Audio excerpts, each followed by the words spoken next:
first question, the CNN and other media outlets are reporting that the poverty rate has dropped very, very slightly, but I mean so slightly that it's almost insignificant. They're saying it's now down to 15%, down 0.1%. What is your take on this change? Does it mean anything? Is it statistically significant?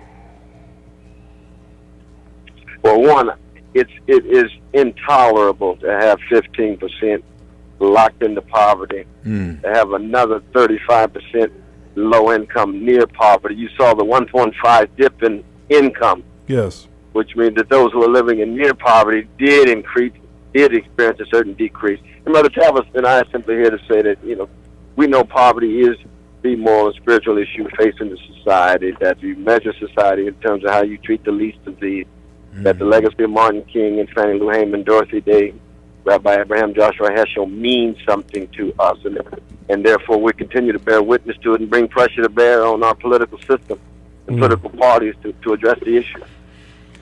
The poverty tour is on its second leg now. This is 2.0. How did 1.0 go? Extremely well. We went to 9 states, 18 cities, trying to push poverty up higher on the American agenda.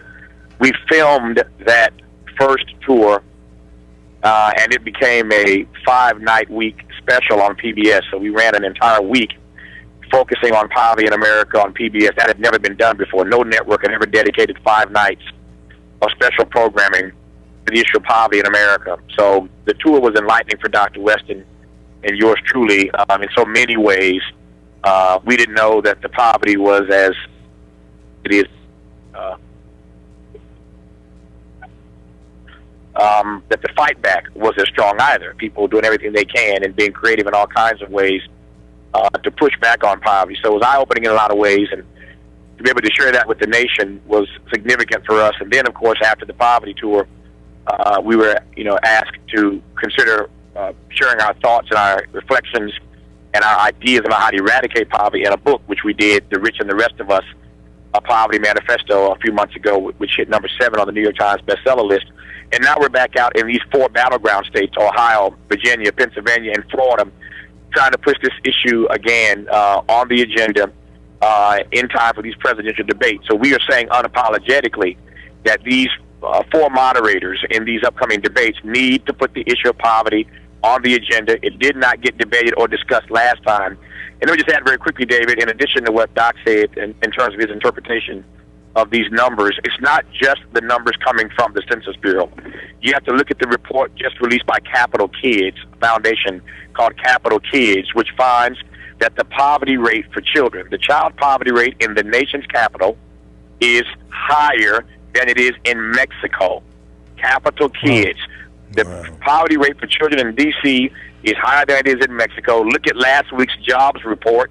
Look at the report from the Agriculture Department last week as well that finds that tonight in America, 50 million Americans will go to bed without enough food. 50 million Americans, 9 million of those are children, enough to fill the entire state of California and Illinois. So the census numbers, are not anything to jump up and down about, but you combine that with food insecurity and specifically child poverty, and what you realize is that poverty is threatening our very democracy. Yeah, I think that's an excellent point. This is We Up Talk, Dave and Steve. We've got with us on the phone Tavis Smiley, Dr. Cornel West. They are on their Poverty 2.0 tour. The call to conscience is what they're calling it. You have decided strategically to place this discussion in the political arena. What's the rationale for that?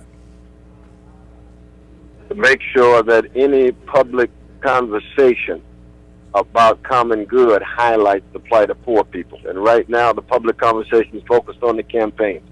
We're very aware, of course, that we're clear that Barack Obama is much better than Mitt Romney on the issue of poverty. But he does not have a great record on the issue of poverty. It's just better than Romney's. So we need to put pressure on the system, which means pressure on both political parties, even as we know that a Romney victory would be catastrophic. Mm-hmm. What do you think the political system should be? What do you think it should be doing that it is not doing?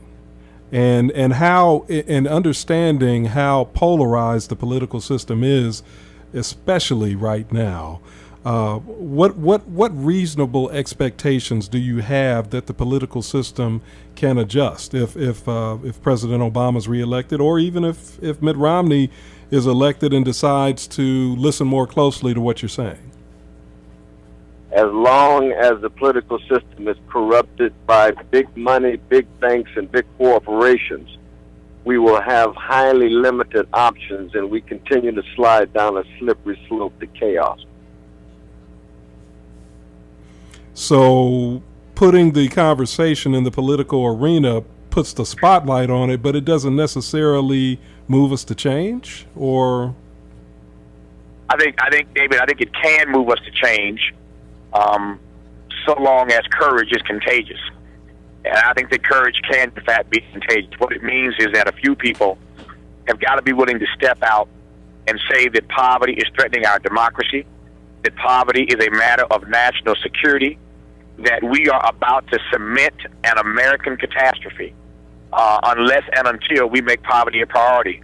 It means that somebody has got to remind the nation that the last president, Republican or Democrat, to use the bully pulpit of the Oval Office and the White House to fight poverty was Lyndon Johnson. And when he did that, we had some success, some great success, in fact. So that, poverty is the moral and spiritual issue of our time, as Doc intimated earlier. And so what we've done in this, in the book, The Rich and the Rest of Us, is lay out how we arrived at this place, how bad the situation is, and what can be done to rectify it. The bottom line is that Americans are in denial. I have a friend of mine who teases all the time that even for Americans who don't live in a state of denial, too many of us are frequent visitors. And America is in denial about a number of things. We're in denial about this notion of American exceptionalism. We keep getting this, this gospel of American exceptionalism preached to all of us when we know that the state of our union is not strong, as the president tells us. Every president tells us that every January. The state of our union is strong. That's a lie. It is not. So we got to come to terms with the truth, and that's what Doc and I are saying. Not enough folk are willing to tell the truth. We attempt to do that on our radio program, in his academic work, and my work on PBS, our radio show together, this poverty tour, and the book. But the book lays out 10 poverty-reducing, poverty-changing, poverty-eradicating ideas. So again, we don't have a monopoly on the truth, and we're not all wise, but we've laid out some ideas that we think the nation ought to wrestle with. But ultimately, these numbers are not sustainable. This gap between the have-gots and the have-nots is not sustainable. And when we say that poverty threatens our democracy, we mean to suggest simply this, that, when there's no hope, the democracy is in trouble. And you can't have 1 out of 2 Americans either in or near poverty, 1 out of 2 in poverty or low income. And these numbers today suggest that reality has not changed. Yes. You said that your eyes were open, that you saw some things that you, I guess, didn't expect to see.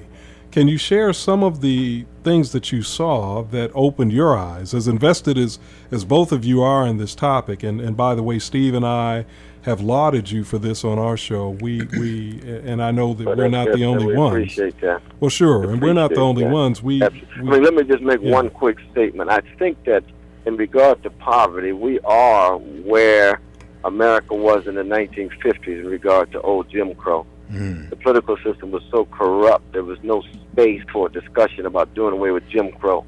And so they had to hit the streets with a social movement. And the social movement then created certain kinds of changes in the system. Right now, there's very little space for poverty, but a social motion and social movement can create some space. But I think the one thing that hit us hard was we knew, in fact, how ugly the situation was for our indigenous peoples, and that's where we started. We knew that it was very, very ugly for the black brothers and sisters because they're our cousins and folk we spent a lot of time with. We also knew that the old permanent poor were catching hell, but it was a new middle class that hit us hard. Folk who had been making $150,000 a year and living in their cars, man. And it was amazing, folk. And all of a sudden they had a different discourse. They used to think being poor meant having bad judgments and bad choices and making bad choices. Now they realize something is wrong about the system that pushes them into their cars when they've done everything right, followed all the rules. Mm-hmm. Mm-hmm. This is We Up Talk, Dave and Steve. We've got Dr. Cornel West and Tavis Smiley on the phone with us. We're talking about their Poverty Tour 2.0, a call to conscience, something that, as listeners know, we have lauded them for. We also, though, have had to acknowledge that a lot of criticism has come your way because of the fact that you have, quite frankly, just said that the president, Barack Obama, has fallen short in addressing this issue as you see it. You still feel the same way, I sense, based on what you're saying. Do you think strategically it has helped or hurt to target the president in the way that you have? I think telling the truth and focusing on the deplorable plight of poor people is always necessary, no matter what color the president is, no matter what the situation is. But you also have to make it very clear what the relative alternative is. That's why we make it very clear that that Romney would be catastrophic for the country and for poor people. But telling the truth really is not. It's not a strategy. It's a way of life. Mm-hmm. And it's not a matter. I understand your question, David. It's not so much a matter of targeting the president. We have not targeted the president. The president is the president. He is the leader of the nation, Democrat, Republican, male or female, of course, all males to date. But he is the president of the nation. We're not targeting him. What we're saying is that he ought to target poverty. We've not made him some sort of target. We don't have a dartboard in our radio studio where we throw darts at Barack Obama's face. He's the leader of the he's the leader of the empire, and the person we believe most responsible for setting a national agenda and creating and sustaining a national conversation, as did Lyndon Johnson, about the issue of poverty. And we're not suggesting that the president has any sort of antipathy toward the poor. He started out as a community organizer. He understands these issues. We're just suggesting he needs to have a little bit more courage, a little bit more conviction, and a bit more commitment to making poverty a priority. The black church has, it seems to me, has to be a part of this conversation. And because of the history and the legacy of the black church, I think it's astonishing that this is not more a part of the social agenda of the black church. I had a meeting today with an African-American minister and activist who deals a lot with the poverty issue here in the state of Alabama. And he was pointing out to me that most of the churches in North Alabama who have committed to addressing poverty are white. What does this say about the black church? Yeah, it's a sad affair, though. I think the black church, the prophetic black church, will bounce back. But it's very sad that so many of our black church leaders have a shameful silence when it comes to the new Jim Crow, the prison industrial complex, the poverty, issues of poverty as it relates to dilapidated housing and disgraceful school systems and high levels of unemployment. But I like to highlight the prophetic black church people, the J. Alfred Smiths in Oakland and Brother Haynes and what's his first Freddie Haynes in Texas, and Hammond and Harlem, First Corinthian Baptist. There's some black folk out there, but they're cutting so radically against gay. Bishop Staples, my dear brother Bishop Staples, Temple of Praise in Washington, D.C. But you're absolutely right. It's a shameful silence. It's a very, very sad moment in the history of the black church. But we've had sad moments before. We're going to bounce back. And I say that as a Christian. I'd only add to that, David, that this is the end result of a couple of decades now of prosperity gospel.